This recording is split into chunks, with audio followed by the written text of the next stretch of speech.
এক হচ্ছে বহির্বিন্দু আর একটা হচ্ছে গো। আমরা সকলে বাংলা পড়েছি পড়েছি তো? সেই বাংলাতে ভূ শব্দের অর্থ কি? হাত তুলে দিন ভাই। ভূ এই যে বহির্বিন্দু এর অর্থ কি? এই ভূ শব্দের অর্থ পৃথিবী।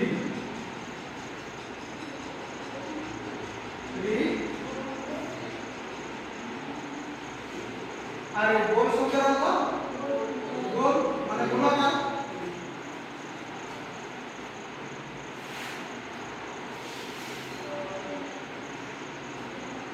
গোলাকার তাই তো? এরপরে যে ভূগোল শব্দের আমরা অর্থ জানলাম, আজকের যে বিষয়টা আমরা পড়ব সেটি সম্বন্ধে আমি তোমাদের সাথে একটি গল্প করব, তাহলে তোমরা বলবে যে কোন বিষয়টি বলতে চলেছে আজকে পাঠ। তো আমার একটি নিজের জীবনের কাহিনী, ঠিক আছে? যেটা সোমবার দিনে ঘটেছিল আমার সাথে। এই সোমবার আজকে কি বার? বৃহস্পতিবার। তাহলে সোমবার আমি সকালে ঘুম থেকে উঠেছি 6:30 থেকে 7টার দিকে। উঠার পরে আমি জানলাটা খুলে আসতে হবে, যে জানলা যেমন খোলা আছে আস্তে করে খুললাম। দেখছি আকাশের দিকে যে খুব ঘন কালো হয়ে আছে। এই জানলাটা ঘন কালো হয়ে যাওয়ার দিকে দেখছি ঘন একটু কালো হয়ে আছে। রাত্রিবেলা আমি তার আগের দিন রবিবারে এই জামাগুলো সব বৃষ্টি দিয়ে গেছি যে কাছিয়ে নিয়ে শুকতে দেবো। তখন তখন চিন্তা হয়ে গেল যেটা মেঘ করে আছে, আমি যদি শুকতে দিই তাহলে শুকাতে 3 দিন লেগে যাবে আর বৃষ্টিপাত হতে পারে। তাহলে বৃষ্টিপাত হয়ে গেল, এবার টেনশন হয়ে গেল কি করবো কি নাই। তারপর দেখছি রাত সকাল 8টার দিকে হঠাৎ এই মধ্যে রোদ দিচ্ছে, রোদ দেখা গেল। তখন আমার আরো কি হলো না আজ রোদ দেখা দিয়েছে, তার মানে আবার কাঁচা যাবে না। তাহলে এই জামাগুলো কি আছে আমি শুকতে দিই। তাহলে সেটা পরিবর্তন হলো, কোনো সময় মেঘ কোনো সময় এই রোদ হলো, তাই তো? তো এবার আমার বলো যে মরার উদ্দেশ্য কি হচ্ছে আমাদের, যে পৃথিবীতে সুন্দর ও সুস্থভাবে বেঁচে থাকার জন্য আমাদের যেমন জল প্রয়োজন, পরিবেশ রক্ষা করা প্রয়োজন, সেভাবে যে জল আমাদের কি হচ্ছে সমুদ্র, পুকুর, হ্রদ, নদী নালাকে গড়িয়ে পড়ছে ও পরিবেশকে রক্ষা করছে। এরপর আমরা বলছি আমাদের ঋতু কই? হাত তুলে কিন্তু কই ঋতু আমাদের বলো? ছয়টি। ভেরি গুড, বলো কি কি বলো? হ্যাঁ ভেরি গুড, বলো কি কি বলো? গ্রীষ্ম, বর্ষা, শরৎ, তাহলে আমাদের কোন ঋতুতে বৃষ্টি হবে? বর্ষা। আর এটা কি কাজ হচ্ছে আমাদের? বর্ষা। তাহলে আমাদের আজকে পাঠ কি হতে পারে? একটু বলো মেঘ। Very good. আর আজকে পাঠ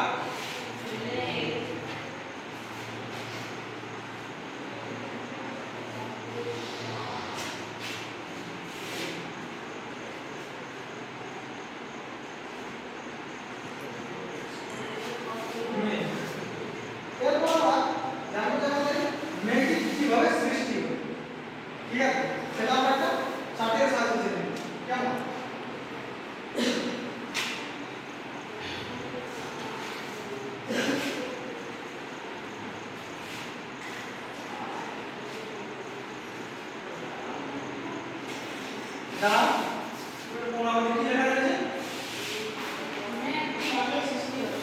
বসো ভেরি গুড। তাহলে মেঘ কি হবে? সৃষ্টি হবে। এবারে এই ছবিটি আমাদের দেখা যাচ্ছে, এই ছবিটা আমাদের দেখা যাচ্ছে সকলে দেখা যাচ্ছে। এই ছবিটা আমাদের কি বুঝা যাচ্ছে? বড় তো দাঁড়িয়ে আছে হাত তুলে কি বুঝা যাচ্ছে ছবি দেখে?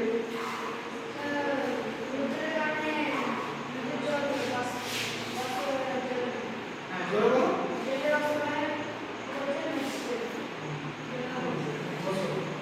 তাহলে এই যে আমাদের লেখা আছে কি? জল মানে সমুদ্র বা নদী নালা বা পুকুর। এই পুকুর থেকে জল দিয়েছে সূর্য। কি করে সূর্য? তাহলে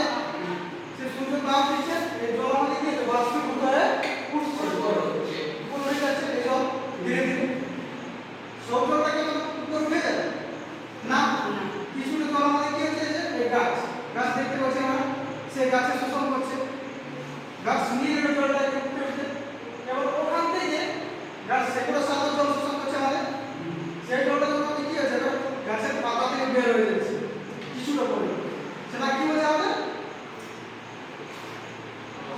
বাষ্পীয় প্রস্রবণ। এই বাষ্পীয় প্রস্রবণ হচ্ছে এবারে এই জলটা উপরে গিয়ে মেঘ সৃষ্টি করছে, মেঘ সৃষ্টি করার পর সে কি হয়েছে ঘনীভূত হয়ে বৃষ্টি রূপে জলে পড়ছে। আমরা এটা আরেকটা ভালো উদাহরণ সাথে বুঝে নেব। পুরো মিড ডে মিল কে খাও স্কুলে হাত তুলে দেখি, মিড ডে মিল খাও কেন হোস্টেলে থাকে খাওয়া তো খায় হোস্টেলে খায় মিড ডে মিলে চলবে না, হোস্টেল আলাদা রান্না রান্না খাও আর ভাত রান্না করো, যে রান্না হয় আমাদের ভাত রান্না করবো মিড ডে মিল খাওয়ার জন্য, সে ভাত রান্নার জন্য যে একটা কি হয় পাত্র প্রথম আমাদের আগুনে দিয়েছে, তারপর সেটাকে জল দিই, জল দেওয়ার পর কি হয় চালটা আমাদের ধুয়ে দিতে হবে, তাহলে একটা কি ছোট থালা ঢাকা দিয়ে তখন দেখছি আগুন নিচে জ্বলছে, তারপর কিছুক্ষণ আমাদের গরম হয়ে যাওয়ার পর যে আমরা কি করি থালাটা গুছিয়ে দিই, থালাটাই আমি গুছিয়ে দিই, তাহলে থালাটা নিচে কি থাকবে তখন জল, কেন জল থাকবে বাষ্পীভবন হচ্ছে, ভেরি গুড। তাহলে থালাটা আমরা যখন ঢাকাটা গুছিয়ে দিলাম তখন যে থালাটা তলা জল নিচে থাকবে সেটা কি হয় নিচে থেকে পড়ে যাচ্ছে, আগে তো আমাদের থালাটা ছিল না সব পড়ে গেল না, হাত পড়ে গেল না নিচে থেকে পড়ে গেল জলটা উঠার পর হাত তুলে চেষ্টা করো নিশ্চয় পারবে। এই যে থালাটি আছে তোমাদের তাহলে থালা গুছিয়ে দাও, তখন জলটা নিচে থেকে পড়ে গেল, কেন পড়লো ঠান্ডা, ভেরি গুড, যে ঠান্ডা বায়ু সংস্পর্শে চলে গেল আর ওজন বেড়ে গেল, সেই কারণে জলটা আমাদের নিচের দিকে পড়ে যাচ্ছে। তাহলে সেভাবে বৃষ্টি হচ্ছে কিভাবে, এই যে জল আমাদের উপর উঠে এলো বাষ্পীভূত হয়ে মেঘে ঘনীভূত হয়ে মেঘ তৈরি হয়ে গেল, সেই মেঘ থেকে যখন আমাদের ওর ওজন অতিরিক্ত বেড়ে যায় 0.22 মিলিমিটার, এই 0.22 মিলিমিটার যখন এই ওজনটা আমার হয়ে যায় তখন সে নিচের দিকে পড়ে যায়, সেটা কিসের কারণ হচ্ছে আমাদের আকর্ষণ মাধ্যাকর্ষণের কারণে, এই কারণে আমাদের বৃষ্টিপাত হয়। মনে রাখবে দর্শকরা কিভাবে আমাদের বৃষ্টিপাত হচ্ছে আর মেঘ সৃষ্টি হচ্ছে, তাহলে এবার আমি নাম লিখছি।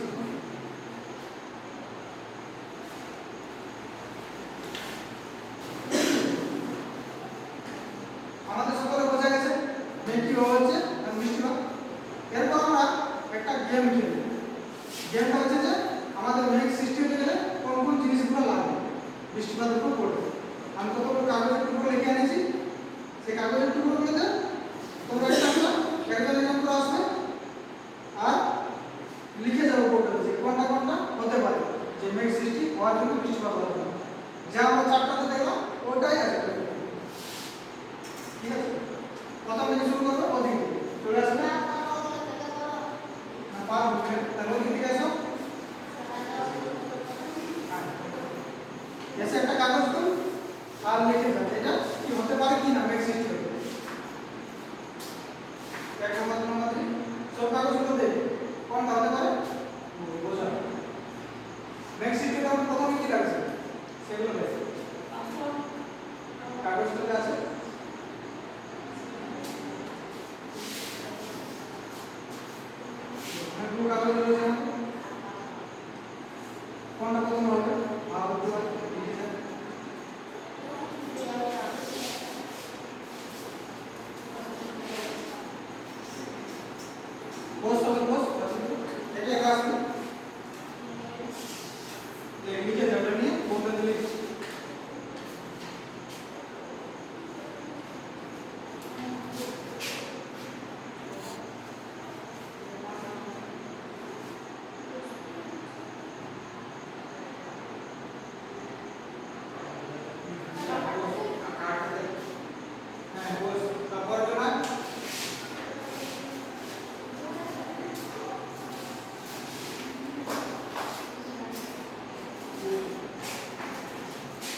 তাড়াতাড়ি করে একটু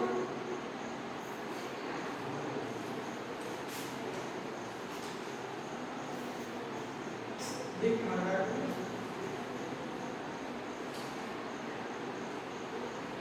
লিখে দাও।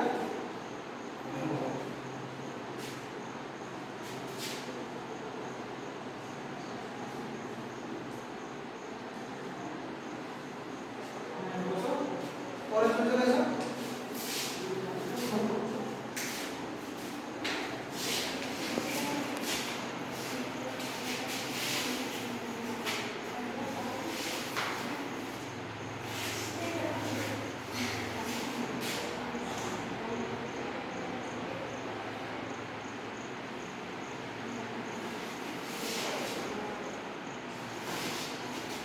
তারপর চলে আসো।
পরে চলে আসো।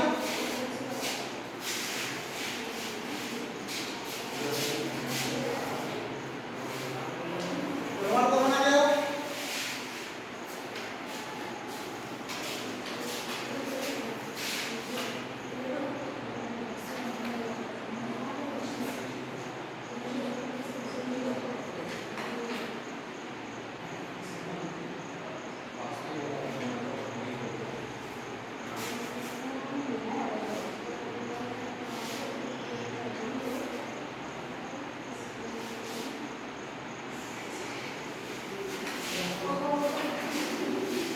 তাহলে বোঝা গেল সবার আমাদের যে বৃষ্টি পদ্ধতি কি কি লাগছে।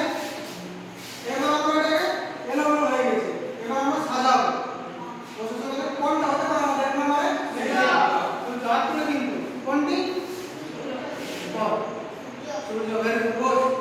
তাহলে এটা আমাদের এক নম্বর নেক্সট সিস্টেম প্রথম আছে সূর্য, তারপরে জলবায়ু। Very good. জলবায়ু না লিখে দুধ, তারপরে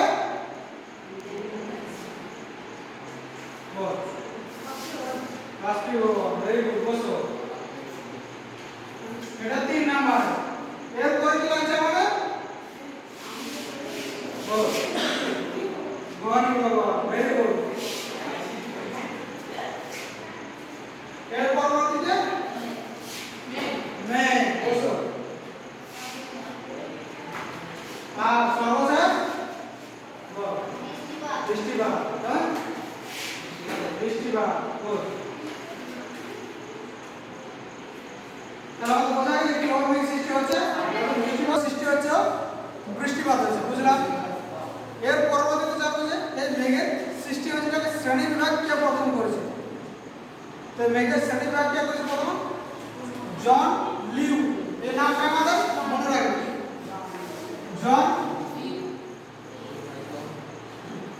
জন লিউ।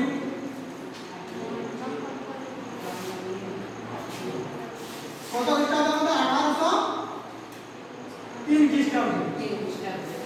1803। এই 1803 খ্রিস্টাব্দে জন লিউ আমাদের প্রথম থেকে ক্লাসিফিকেশন করে। এটা কিন্তু আমাদের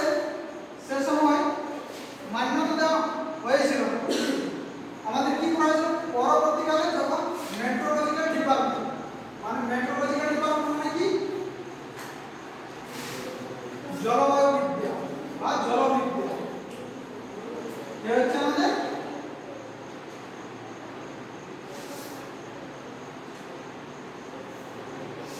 জলবিদ্যা।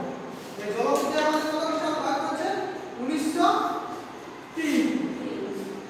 কি করেছে 1803, কি করেছে আমাদের 1903 খ্রিস্টাব্দে। ভাগ করে নেক্সট আমাদের ভাগ করছে টোটাল 10টা ভাগে। কটা? এই 10টা যেমন আছে সেই 10টা ভাগে। 10টা ভাগের মধ্যে আমাদের 4 ভাগ আছে। 4 ভাগের মধ্যে প্রথম হচ্ছে উচ্চতা মেঘ, যার উচ্চতা হচ্ছে 20,000 ফুটের উপরে। উচ্চতা হচ্ছে 20,000 ফুটের উপরে। তারপর আসছে আমাদের মধ্য উচ্চতার মেঘ, যেটা মাঝারি, তাদের উচ্চতা কতটা? 6,000, 6,500 থেকে 20,000।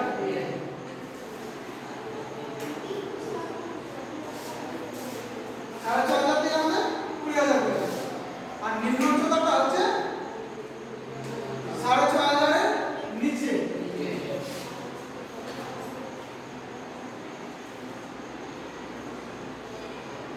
নিচে ভাগ করেছে। এরপরে আছে মডেলটার মধ্যে একটা যে মেঘের শ্রেণী বিভাগ, কিভাবে আমাদের মেঘগুলো রয়েছে সেগুলো আমরা একটা মডেলের সাহায্যে বুঝে নেব।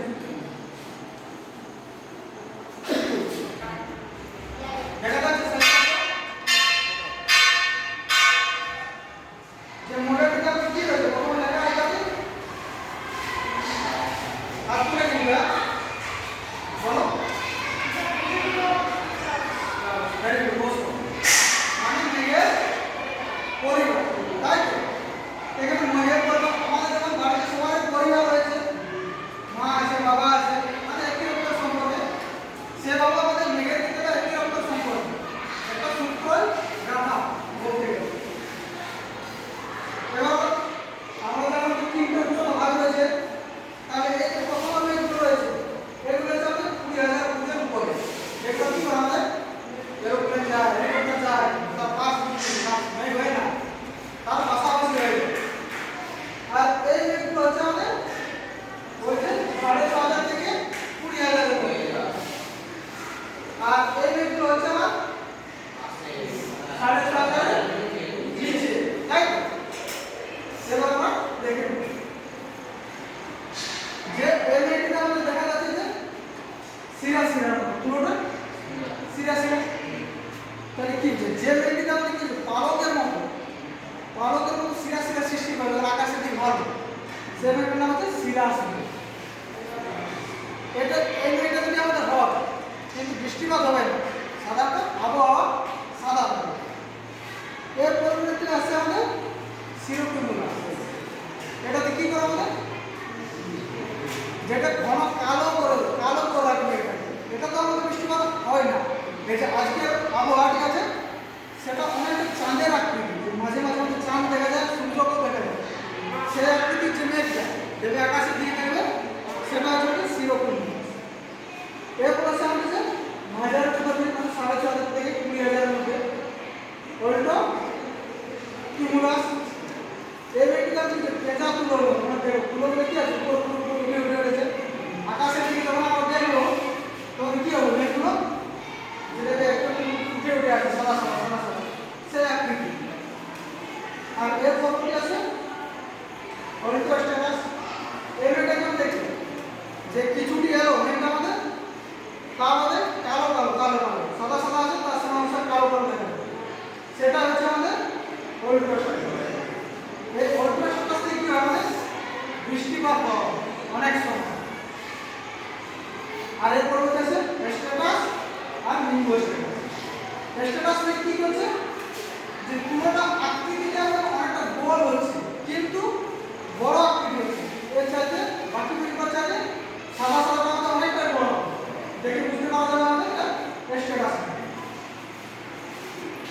আর এরপর আছে সর্বশেষ কালো রঙের, কালো ধূসর রঙের মেঘ, যার নাম হচ্ছে নিম্বো কিউমুলাস আর কিউমুলো নিম্বাস।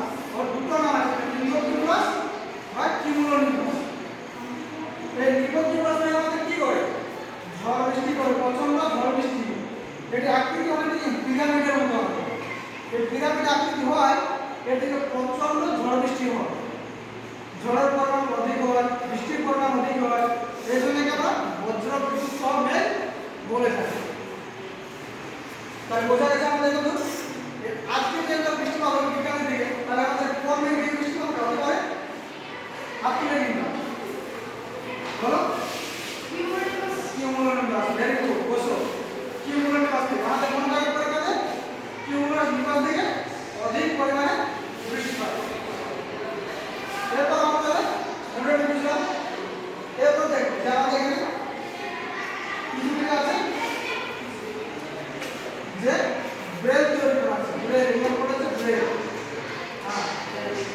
যারা এগুলো আমরা কি করি, যারা দেখতে পাই না তাদের জন্য টেবিলের সাথে শেখানো হয়। আর এখানে আমাদের কি রয়েছে, কিওয়ার্ড স্ক্যান। এবার যারা ধরো শুনতে পায় না বা দেখতে পায় না যারা, তাদের কি করবে, স্ক্যান করবে, তারা শুনবে। যারা দেখতে পায় না, শুনতে পায় ওরা কিন্তু দেখতে পায় না, বা ওর বন্ধু আছে তারা স্ক্যান করে দিল, সে শুনলো, সে দেখতে পাচ্ছে না, তারা স্ক্যান করবে কীভাবে, তার বন্ধু সে স্ক্যান করবে। এবার আমাদের কি হলো, এটা স্পেশাল চাইল্ড বা ইন্ডিভিজুয়াল চাইল্ড যারা রয়েছে তাদেরকে আমাদের শেখানো হবে যে তারা যেভাবে শেখে। এগুলি আমাদের যে স্পেশাল রয়েছে একটি সিম্বল, এটা থেকে শিখে। তারা আমাদের বোঝা গেছে তো পর্যন্ত যে কি শিখলাম। কয়েকটা প্রশ্ন করবো, তোমরা হাত তুলে উত্তর দেওয়ার চেষ্টা করো। তাহলে আমাদের এখন কোন কাজ চলছে, হাত তুলে এই কোন কাজ চলছে, হাত তুলে চেষ্টা করে। বর্ষাকাল, ভেরি গুড, বসো। বর্ষাকালে কি হয় আমাদের, হাত তুলে বসো। বৃষ্টিপাত, ভেরি গুড, বসো। তাহলে কোন মেয়েটি আমাদের সবচেয়ে বেশি বৃষ্টিপাত হয়, বসো। এগুলো নিম্বাস। আর আমাদের কে প্রথম মেঘের শ্রেণী বিভাগ করে,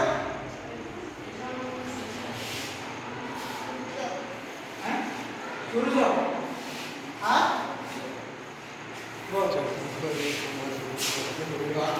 জন্মদিন, ভেরি